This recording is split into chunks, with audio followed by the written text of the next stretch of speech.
our study of Genesis. We are on chapter 27. My wife and I were talking, and I said, well, tonight I'm going to teach about a dysfunctional family. Um, if you look at the family of Isaac and Rebekah and their two boys, Jacob and Esau, you'll definitely, I think, if you looked up the word dysfunction, you might see their name in there. So they're pretty dysfunctional, and we're going to talk a little bit about that, about Jacob being a deceiver, Esau being really a man that God did not want to give the blessing purposefully because of his character and his nature. And so we'll begin with that. I'm going to read the first 4 verses. Um, Isaac is getting old and is concerned that he is about to pass away. But,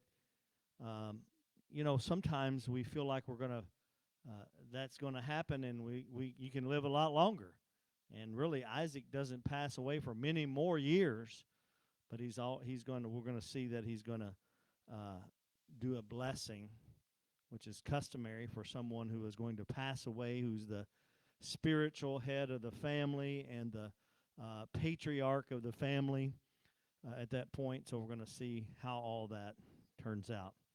Verses 1 through 4 of chapter 27.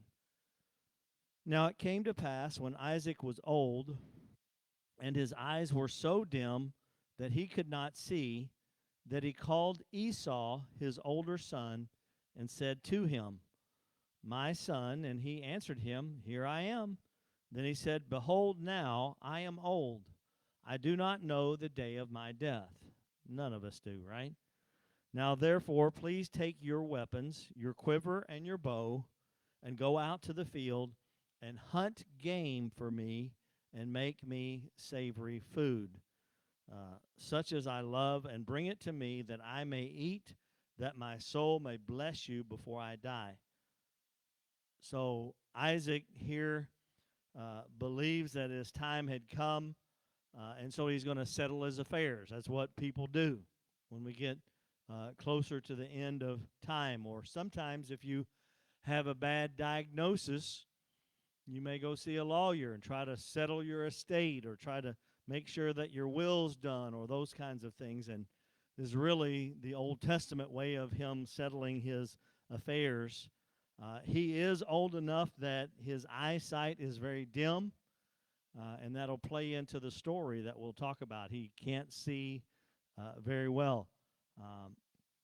I did not wear glasses until the 4th grade. I wore them in the 4th and 5th grade, and then never had to wear them again until I got to be about 30-something years old.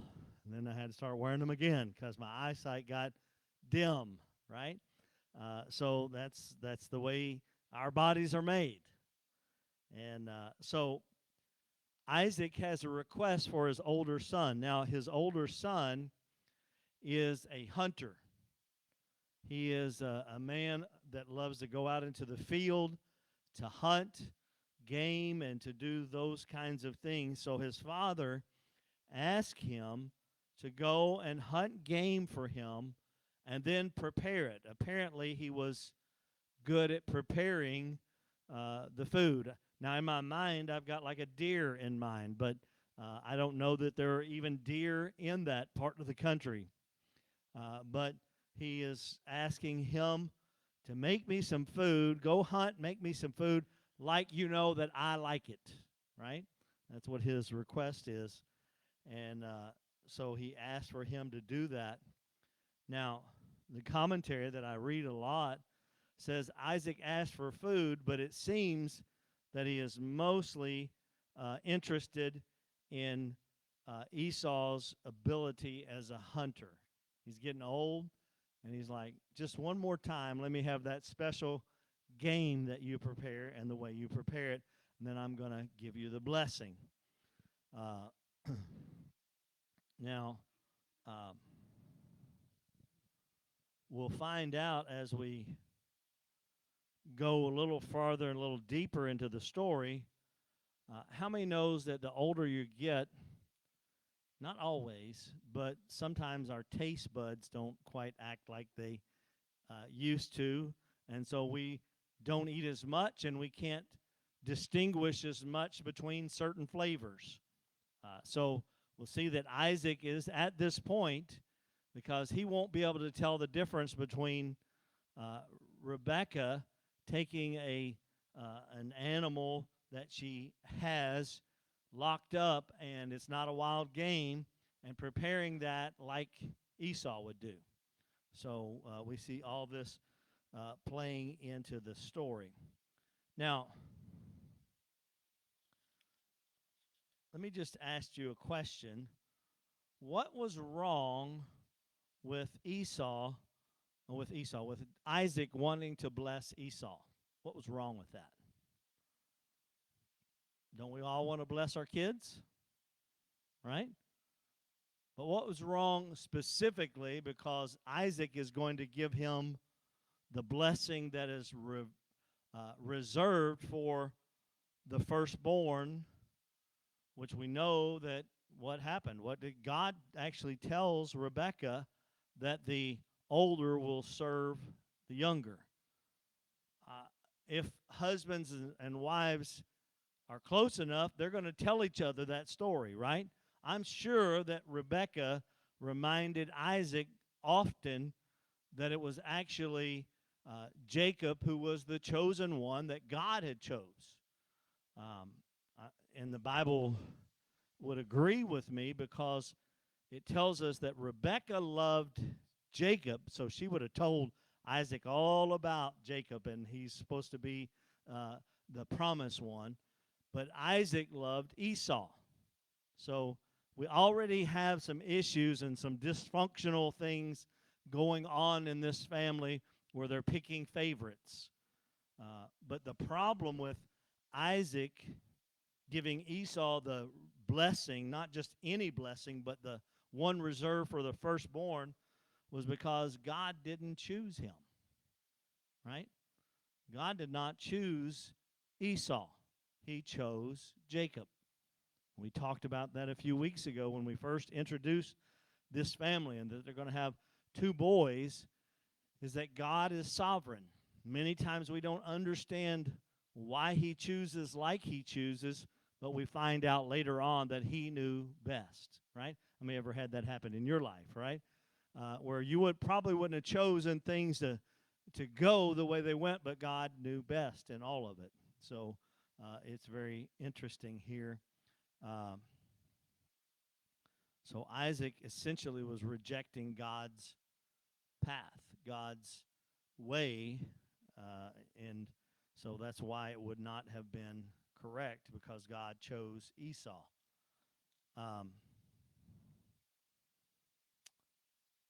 And we know that Isaac knew that it was wrong because he tried to do it in secret. This was not something you would do in secret. If you were going to bless the oldest, the eldest, the one that God chose, you wouldn't have done it in secret. You would have done it out in the open in front of the family, but Isaac is trying to hide it. And it just so happens, which we'll read now, that Rebekah hears what Isaac is telling Esau. It says, now Rebekah was listening when Isaac spoke to Esau, his son. We're going to read through verse 10. And Esau went to the field to hunt game and to bring it. So Rebekah spoke to Jacob, her son, saying, indeed, I heard your father speak to Esau, your brother, saying, bring me game and make me savory food for me, that I may eat it and bless you in the presence of the Lord before my death. Now, therefore, so Rachel hears it, and she's going to try to help Jacob and not allow Esau to get the blessing. So she says, now, therefore, my son, obey my voice according to what I command you. Go now to the flock. So this is the flock. This is what they're keeping. It's not wild game. And bring me from there 2 choice kids of the goats, and I will make savory food from them for your father, such as he loves. Then you shall take it to your father, that he may eat it and that he may bless you before his death.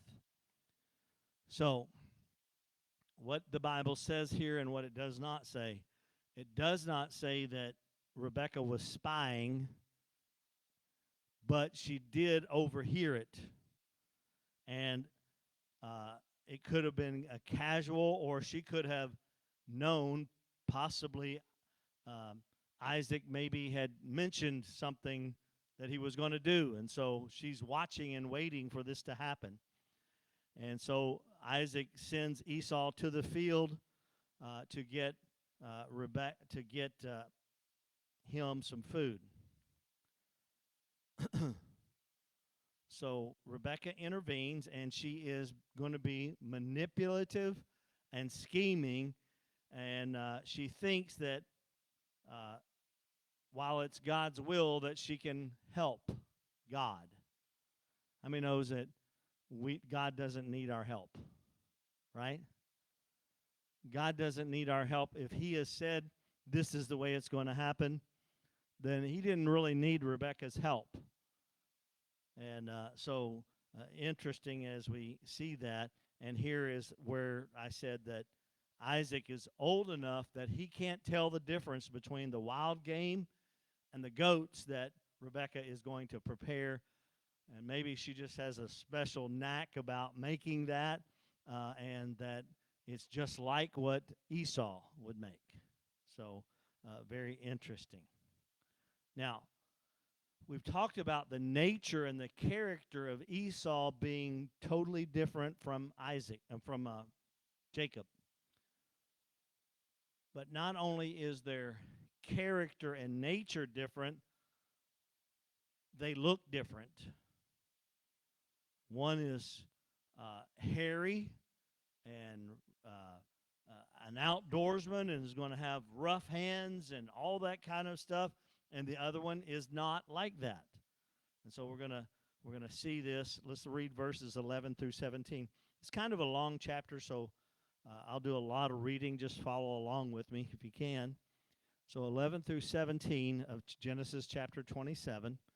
And Jacob said to Rebekah his mother, "Look, Esau, my brother, is a hairy man, and I am a smooth-skinned man." So even it's to the point that Jacob realizes, I don't look or feel anything like Esau. I've got smooth skin, which means he probably didn't have much hair on his body, and he's very hairy. He's got hair on his arms, got hair on the back of his neck. Back in the day when I would play basketball, and I swore off that because I got hurt 3 years in a row playing basketball, so I don't do that anymore. But we used to play shirts and skins. And there's some people that just should not have been skins. They had way too much hair on their body, and it was just gross when they got to sweating and playing basketball. So that would be descriptive of Esau. He's hairy. He's probably rough. His hands are probably rough. He's an outdoorsman. Jacob is smooth-skinned. So let's continue to read. Perhaps my father will feel me, and I shall seem to him to be a deceiver. And I shall bring a curse on myself and not a blessing. So Jacob is worried that the father is going to find out, and instead of getting a blessing, he's going to get a curse. But his mother said to him, "Let your curse be on me, my son. Only obey my voice and go get them for me." So she said, Go get the goats. And he went and got them and brought them to his mother, and his mother made savory food, such as his father loved. Then Rebekah took the choice clothes of her elder son Esau, which were with her in the house, and put them on Jacob, her younger son. So now Rebekah is really getting into the details of how she's going to fool Isaac. Well, I know that Jacob doesn't look like him or feel like him, so I'm going to go get some of Esau's clothes. How many knows that an outdoorsman would wear clothes that were different from someone who is not an outdoorsman, right? Clothing Danny was talking earlier that he went out squirrel hunting today, and he had on, I forget what you called those, camouflage, and he sprayed so that he didn't get ticks on him and all that kind of stuff. So his clothing is different than my clothing because I don't hunt, right? Same way with Jacob and Esau. Their clothing is going to be different and smell different because of the activities that they will do. So Rebekah knows that. So she goes and gets some of Esau's clothing and puts it on Jacob, her younger son. And then she took the skins of the goats that Jacob had went and got, and she put them over his hands and the smooth part of his neck. So she's really, we think Jacob is a deceiver, and that's what his name means. Rebekah, maybe he got it from Mama. I don't know. Rebekah's pretty slick, right? I mean, she's changed his clothes. She knows that Isaac can't see very well, so she puts Jacob's clothes on. I mean, she puts, I keep getting these, I'm going back and forth between the names so much. She puts Esau's clothes on Jacob, and then she puts skins on him so that he'll feel hairy on the smooth part of his neck and on his hands. Then she gave the savory food and the bread which she had prepared into the hand of her son. So one of the questions that you have there is how did Rebekah help Jacob fool Esau? So it's all about this particular section right here.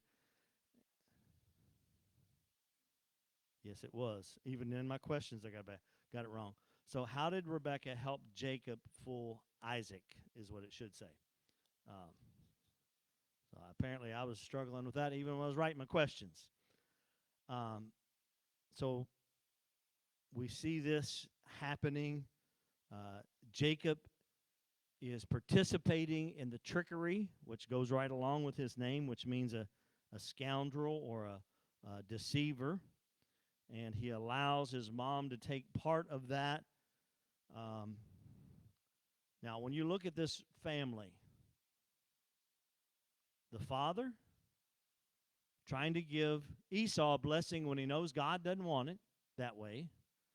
Rebekah taking part in fooling Isaac and doing all the things with the clothing and the hair and the skins and all of that.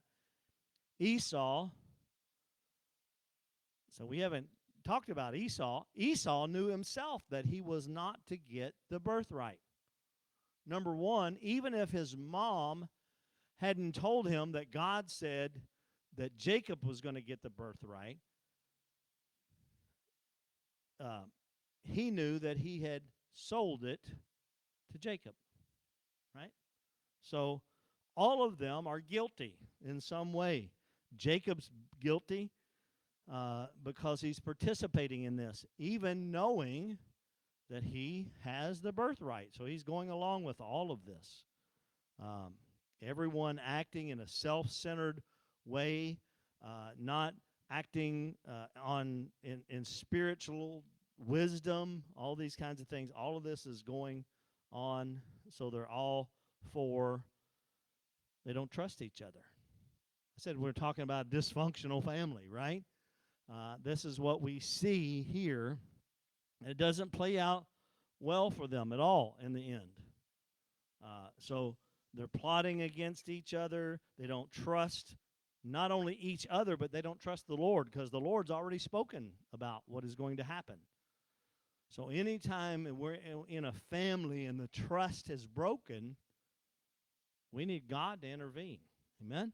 We need God to come and be invited into that situation so that it'll work out for the better. To compound it, they look at the blessing as some kind of magical thing, as if I just get this blessing, then I'm going to be blessed. But even if Esau, hear me, even if Esau had obtained the blessing from his father, it wouldn't have worked. Wouldn't have mattered. because God's already spoke contrary to it. And when God speaks, it comes to pass, right? So it was not a magical thing. It was that only way that that blessing was going to work is if God had spoken it and declared it and decreed it. So they're fighting over something that has already been determined. As we do that sometimes. Sometimes we fight over things that's already really been worked out by the Lord, and they're trying to go back and forth with each other here. All right, let's read verse 18 through 27. Actually, it goes through just the first part of verse 27. Kind of a long passage here, but if you follow along in your questions, you'll see that we've already pretty much answered the first four as we go down through here. And we're going to find that Jacob, while he's participating in all of this up to this point, he is not only a deceiver but a liar, right? He's in the middle of this. Now, how many knows when we try to deceive people, we're going to end up telling a lie, and one lie is going to lead to another, and that lie is going to lead to another. That's just the way lying works. And then you're all stressed out because you're trying to think, now what lie did I tell, and how can I make sure that they don't find out? That's just the way lies work. And so that's very interesting. Let's read it. So he went to his father. This is talking about Jacob going to Isaac. And he said, "Here I am. Who are you, my son?" Jacob said to his father, "I am Esau." First lie. I am Esau, your firstborn. So that's a lie. He's not Esau, he's Jacob. And I have done just as you told me. So he compounds one lie with another one. Right? So, Dad, this is Esau, and I went and, we didn't say this, but this is how you interpret it. I went and killed the game, and I prepared it for you. And so there's two lies, right? Please arise, sit and eat of my game, that your soul may bless me. But Isaac said to his son, "How is it that you have found it so quickly, my son?" And he said, third lie, by the way, "Because the Lord your God brought it to me." Whew. Now the lies get compounded even more serious, because anytime we say that God did something that he didn't do, that's not a good situation to be in, right? It's like equivalent to saying God said something and when God didn't say it, right? We should always be very careful, by the way, as Christians, when we say God said, right? It's a very heavy weight to say that God said. Now, does God speak? Absolutely. Can we know in our spirit what God has said? Yes. All I'm saying is don't make it a simple, easy thing to say God said whenever it may not have been God. Might have been your feelings about a situation, right? So we need to make sure that we're careful about that. So how is it that you found it so quickly? Because the Lord your God brought it to me. Then Isaac said to Jacob, "Please come near, that I may feel you, my son, whether you are really my son Esau or not." So where Isaac is old, he's not stupid. He's like, you don't quite sound like Esau. Something seems peculiar here that you have been able to get this game this quick and get it cooked. So it's either really is God moving or there's some trickery going on here. So he says, "Come near, that I may feel you, my son, whether you're really my son Esau or not." So Jacob went near to Isaac his father, and he felt him and said, "The voice is Jacob's voice, but the hands are the hands of Esau," because he felt of the skin of the goat on top, because Rebekah had been successful and his neck and all of that, the skins on his hands, so he feels hairy even though he's not. Then he said, well, I skipped it. The hands are the hands of Esau, and he did not recognize him because his hands were hairy like his brother Esau's hands. So he blessed him. Then he said, are you really my son Esau? So there's still some question on Isaac's part. Like I said, Isaac might be old, might be losing some of his senses, but he still doesn't feel quite right that this is his favorite son. Doesn't feel right to him. Something seems wrong. But then, remember what I said about once you tell one lie, you got to keep backing that up with more and more lies. So here, Jacob says, when he says, are you really my son? He says, I am. I am. He said, bring it near to me, and I will eat of my son's game, so that my soul may bless you. So he brought it near to him, and he ate, and he brought him wine, and he drank. Then his father Isaac said to him, come near and kiss me, my son. And he came near and kissed him, and he smelled the smell of his clothing. So Isaac actually is pretty sharp, but they have done a really good job of deceiving him. So Rebekah was spot on in the deception, making him hairy, making him smell like Jacob smell like Esau because of the clothing. So we see that it's very very good deception, if you can ever call deception good. They were skilled at being deceptive. All right, let's read the second part of verse 27 through verse 29.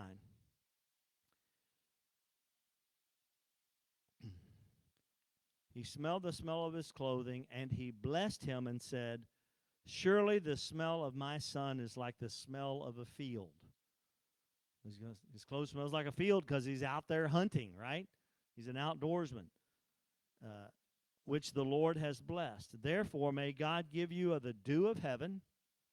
That's saying plenty of rain so that you can have crops and all those kinds of things, of the fatness of the earth, and plenty of grain and wine. Let people serve you.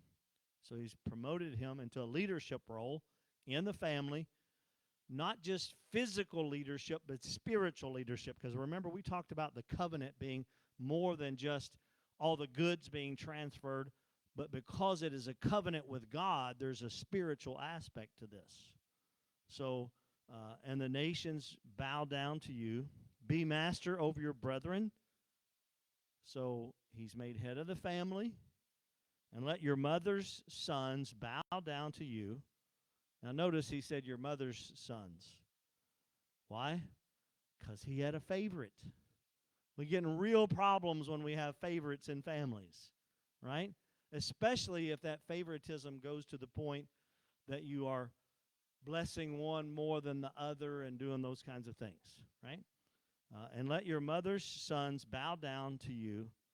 Cursed be everyone who curses you, and blessed be those who bless you. So Jacob and Rebekah were successful in getting the blessing, but God had already said that he was going to get the blessing. So this such dysfunction in this family, they put the funk in dysfunction, right? And so it's really bad. So all of this blessing, the dew of heaven, the fatness of the earth, cursings if someone curses you, blessings to those who bless you, all of that is God. It really, when you go back and look at the covenant that Abraham had at the beginning, and then that was transferred to Isaac. Now Isaac has blessed, not wanting to, Jacob, but that covenant is mixed in here with this blessing, right? There's some words that sound very much like what God has said is going to happen in the covenant. You're going to be you know, nations are going to bow down to you, right? You're going to be a blessing to those who bless you and a curse to those who curse you. All of that you can pretty much, not exact wording, but you'll find in the covenant between God and Abraham, right? So very interesting that we see that. Right. I think they were really fighting in a way for something that God has already done, already said it's going to happen, and yet, but sometimes we do the same kind of thing. You know, God's got promises in His Word, and we feel like sometimes we got to really strive for those, and He's already pronounced them over us. Now, we want to, how do you get those promises that God has said are in His Word? You receive them. It's a gift. It doesn't say strive for them, work for them. It says they're a gift, right? So it is by faith that we receive the promises of God. Everything comes by faith, right? Salvation comes by grace through faith, right? The blessings of God come upon us by faith as we receive them and believe that God has blessed us. Let's go on to verse 30 through 32. How many knows when you do something deceptive, you're going to get caught? It's just a part of the cards. It just is. God, the Bible says something along the lines, know for sure that your sins will find you out, right? So they've been deceptive. They've been dishonoring. It was a sin, honestly. Now, what Isaac did was not correct, but what Rebekah and Jacob did was totally dishonoring the head of the household, the father, right? So it is a sin that all this has occurred. Isaac committed his own sin by trying to bless Esau. Now it happened as soon as Isaac had finished blessing Jacob, and Jacob had scarcely gone out from the presence of Isaac his father, that Esau his brother came in from his hunting. He also had made savory food and brought it to his father, and said to his father, let my father arise and eat of his son's game, that your soul may bless me. And his father Isaac said to him, who are you? So he said, I'm your son, your firstborn Esau. Wheels are turning now in Isaac's mind. He's like, oh, no, I've messed up. Now, he really hadn't messed up because he had blessed the right one that God said he was to bless. Because God's sovereign. God's will always happens. Even when we fight against it, His will. If it is a sovereign will, it will happen. That's just the way it works. Now, we have choices in the matter of how we receive that, or if we fight against it or whatever. They could have had a choice to not fight against it, knowing that God would have made it happen no matter what. Right? Rebekah and Jacob didn't have to fight for this. Now, how would God have worked it out? I don't know, but He would have, because it's His will. Right? Now, it's very interesting that we see all of this happening, and now Isaac is finding out that he has blessed Jacob instead. Now, Esau comes back excited, feeling like, I finally got it over on Jacob. Imagine, sometimes we don't think about these feelings that are happening here. Jacob has once again lived up to his name. He's the trickster, the deceiver. Esau and his father think we're going to get it over on him. And he comes back only to find out that his brother has already made all of this happen, right? Then Isaac trembled exceedingly, the verse 33, and said, who? Where is the one who hunted game and brought it to me? I ate all of it before you came, and I have blessed him, and indeed he shall be blessed. One of the principles you'll find in the Old Testament is when a blessing is spoken, it cannot be reversed, which is good news because God has spoken blessings over us, and no matter how hard the enemy tries, he cannot reverse the blessing that God has spoken. There's a gentleman, I believe his name is Balaam. It's in that.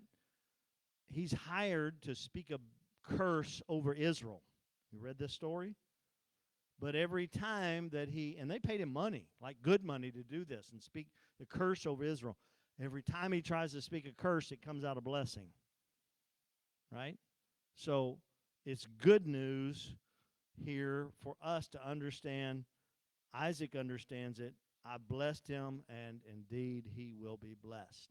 Right? He's not going to take it back. I think maybe Isaac comes to the understanding, I tried to go against God's will, but God won. He won. You ever tried to fight God's will? I'm asking. Have you tried to fight God's will before? And if you say yes, I want to know how that worked out for you. Yeah. All of us can answer that, right? If we have tried to fight God's will for our life, it ain't going to work out because God's will is sovereign. God's will is sovereign. There's more than just the physical side of a blessing. Part of the blessing is knowing that we are in alignment. And we talked a bunch about that last week. Man, I just got a word from the Lord, and I just kept going with that alignment. But part of the blessing is knowing that we're in alignment with God's will and word for us. So even though we're physically being blessed, monetarily and all these other kind of ways, but if we're out of alignment with God's will, internally, it doesn't sit with us. Because we know, emotionally, mentally, it just doesn't feel right, and we know it, right? So good point, Ronnie. Thank you for pointing that out for us. So Isaac trembles when he finds out the information. He's troubled. He knew that he had tried to work against God's plan, but God came out on top, as he always does. Amen. Let's read verses 34 through 38. When Esau heard the words of his father, he cried with an exceeding great and bitter cry, and said to his father, bless me also, O my father. But he said, your brother came with deceit and has taken away your blessing. It wasn't really his. And Esau said, is he not rightly named Jacob? Remember 2 weeks ago, or last week? What does Jacob mean? The word, the name. Deceiver, supplanter, heel grabber, somebody who is always striving to get what he wants, whether it's God's will or not, right? And then he says, for he has supplanted me these 2 times. He took away my birthright, and now look, he has taken away my blessing. Can I just stop there for a second? Jacob has a lot of faults, but he did not take Esau's birthright. He paid for it. Now, was it a good price for it? No, it was a bowl of soup. But Esau was the more in the wrong for selling it because he despised the birthright. He said, this birthright doesn't mean anything because that's the character of Esau. Jacob will be changed. Esau really doesn't change much. Then Isaac answered and said to Esau, indeed, I have made him your master, and all his brethren I have given to him as servants. With grain and wine I have sustained him. Now, did he physically give him anything at this point? No. Because he's still alive. But he's spoken the blessing, And Isaac takes it as if it's already happened. There's something real powerful in this. Because Isaac, as the father, is somewhat symbolic of God the Father. And when he speaks a blessing, he considers it done. Whether or not you physically have the things that he's promised you or not. Because once he's spoken it, he knows that his word will not come back void, and it will accomplish the purpose that he sent it to do. And that is really, really powerful. Because if God has spoken something to you and you haven't received it yet, sometimes we get discouraged. We think it's not going to happen because it's taken so long. But if we'll continue to trust in the Lord, he will bring all those things to pass. He will. The Bible tells us God is not a man that he should lie. So it's powerful, the symbolism we see here, because he says, I've sustained him with grain and wine. He hasn't given anything yet. But he's saying it's going to happen. And it's just like as if it has already happened. And Esau said to his father, have you only one blessing, my father? Bless me also, O my father. And Esau lifted up his voice and wept. Wow, this is a sad story, honestly. Because this family is in such turmoil, fighting against one another, not loving each other like they ought to, going against God's will. I mean, they're a mess. And if you look, God's already pronounced a blessing over Isaac. It came from Abraham to Isaac. This is what tells us that the blessing is not just physical things. It is spiritual in nature. And as Ronnie said about that internal thing, peace, they're a mess. Especially if you consider that the blessing has passed on to them. Now, the good news is there's going to be some reconciliation later between Jacob and Esau, but it's going to be a while. Right? So we have to keep looking at this. So Esau's asking, don't you have at least another blessing for me? Verses 39 through 40. Then Isaac, his father, answered and said to him, behold. So he's going to bless him, but it's going to be a blessing that is not reserved for the firstborn. It's a blessing that is secondary in nature because he cannot unbless Jacob, right? So his blessing is going to be secondary to Jacob's. So he said to him, behold, your dwelling shall be of the fatness of the earth. He didn't say you're going to have all the fatness of the earth like he did to Jacob, but he said it's going to be like that. Another dew of the heaven from above. But notice here, by your sword you shall live, and you shall serve your brother. So he's saying, I'm going to bless you. You're going to have some blessings on your life, but you're going to serve your brother. And it shall come to pass when you become restless that you shall break his yoke from your neck. What does that mean, that you'll break his yoke from your neck? That means that Esau will not forever serve Jacob. There will be a time when there'll be this reconciliation. There'll be the blessing of the family upon both of them, all those kinds of things, and there'll be a restoration of their relationship, right? Now, that doesn't come for a long time. So they live kind of, well, we'll see that, and with the reading of this next, that Jacob's actually going to have to run for his life, right? Genesis 27, 41 through 42. So Esau hated Jacob because of the blessing with which his father blessed him. And Esau said in his heart, "The days of my mourning for my father are at hand. Then I will kill my brother Jacob." So to answer that question, what does Esau say he's going to do to Jacob? He says, "I'm going to kill him." Now he was serious.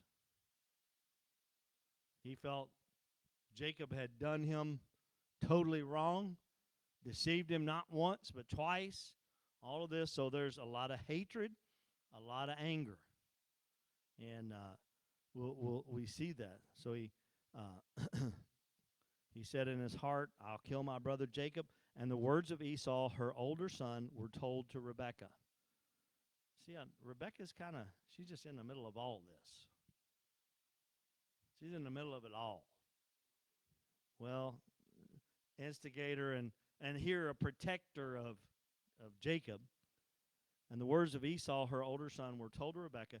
So she sent and called Jacob, her younger son, and said to him, "Surely your brother Esau comforts himself concerning you by intending to kill you."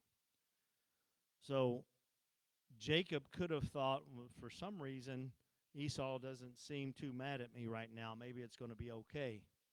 What he didn't know is that Esau was just waiting till his father died, and then he was going to kill him. Right? So there was intent there. He's planning premeditated murder.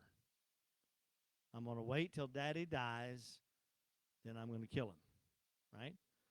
So there's a lot of hatred here, murderous intent, all kinds of things going on. And then I think these are the last verses, verses 43 through 46. "Now, therefore, my son," so this is Rebekah talking to Jacob, "obey my voice, arise and flee to my brother Laban in Haran, and stay with him a few days until your brother's fury turns away, until your brother's anger turns away from you, and he forgets what you have done to him. Then I will send and bring you from there. Why should I be bereaved also of you both in one day?" And Rebekah said to Isaac, "I am weary of my life." So now the conversation, she's telling Jacob, get away, go to Laban. Of course, we know that's an important place for Jacob. We'll see that later on. But then she turns to Isaac and she says, "I'm weary of my life because of the daughters of Heth." So there's Canaanite people around them, and she doesn't want Jacob to marry them. If Jacob takes a wife of the daughters of Heth, like these who are the daughters of the land, what good will my life be to me? So Rebekah told Jacob to run and to flee, but she backs it up by saying, if you let Jacob stay here and take a wife, then my life is not going to mean anything to me. So what is she doing? She's getting Isaac's authority to tell Jacob to leave. Because Isaac's still head of the house, right? If Isaac had said, no, you don't go, then he wouldn't have been able to go. But instead, she turns it and she talks to him to convince him that she wants Jacob to go away and find a wife from her family. Right? So it's important that we see that. By the way, it says, go and stay for a little while. Jacob stays with Laban and works for 2 wives, and he turns out to be there more than 20 years.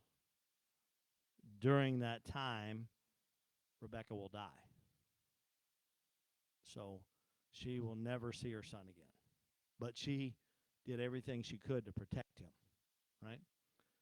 So a lot of manipulation in this story, a lot of lying, a lot of deceit.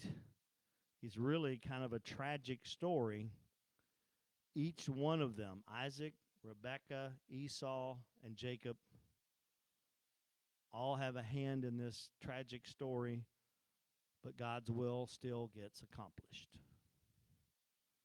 If you had to title this particular chapter, a good title might be God is Sovereign. No matter what we attempt to do, if it's against God's will will still take place. All right. Let's go through the questions, the written questions, and then I always give opportunity if you have other questions. There's a lot in this kind of sad story here. Question 1, according to verses 3 through 4, what did Isaac ask Esau to do? Somebody want to answer that? Hunt game and make some food. That's right. Get out there and get me some venison or something, right? Something good. Question 2, what was wrong with Isaac giving Esau the blessing? He wasn't able to, but what would have been wrong with it?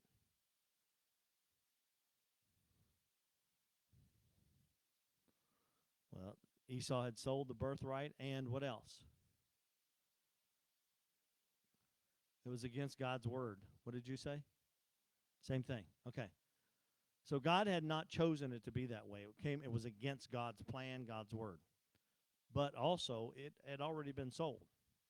Right? So both of those are right. Question number 3. Why was Jacob concerned that Isaac would notice he wasn't Esau? Yeah, he's smooth-skinned and smooth hands, and Esau is not, right? He's a hairy beast of a man. He's an outdoorsman and a hunter. According to verse 15 and 16, how did Rebekah help Jacob fool Isaac, not Esau, Isaac?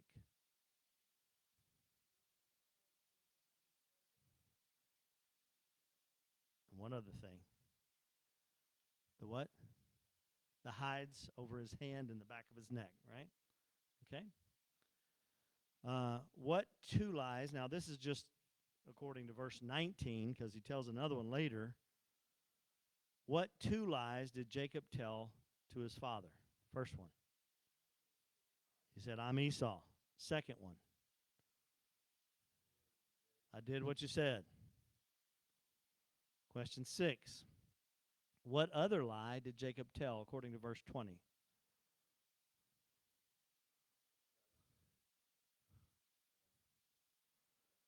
Is that?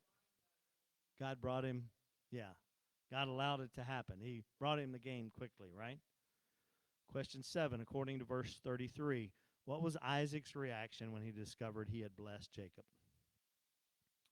He trembled. Exceedingly is what the New King James says. So he was upset. According to verse 41, what did Esau say he would do to Jacob? And then final question, according to verse 46, how did Rebekah manipulate Isaac into sending Jacob away? What did she tell him?